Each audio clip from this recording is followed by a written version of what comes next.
Учурда дүйнөдө бир нече миң гана баш ак илбирс калганы айтылат. Бул сейрек жаныбар туурасында кызыктуу фактылардарбын. Ак илбирс кызыл китепке кирген жырткыч, алардын саны дүйнө жүзү боюнча 7000ге чамалайт деп айтылат. Кыргызстанда 200-300гө жакын бар дешет окумуштуулар.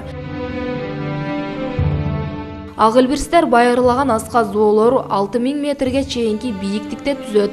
Бул Эверест чокусуна дээрлик 3000 метр гана жетпейт. Ак илбирстер өтө ыкчам секирик жасай алганы менен айырмаланат.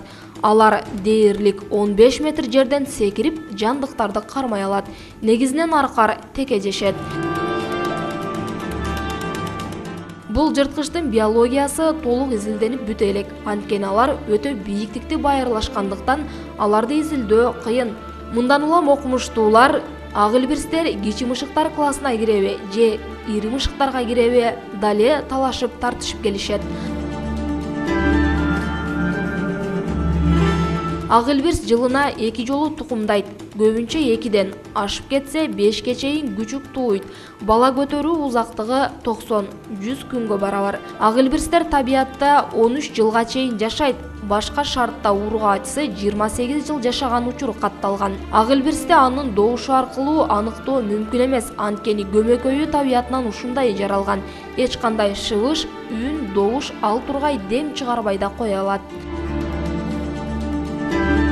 Альпинисттерде бейрасмий ак илбирс деген титул бар. Эң жогорку бийиктиктерди багындыргандарга ичара ушинтип атап коюшат. Ак илбирс түрк элдери эле эмес, башка элдерде да ыйыктык катары саналып, тотемдик, символикалык белгилерге айланган.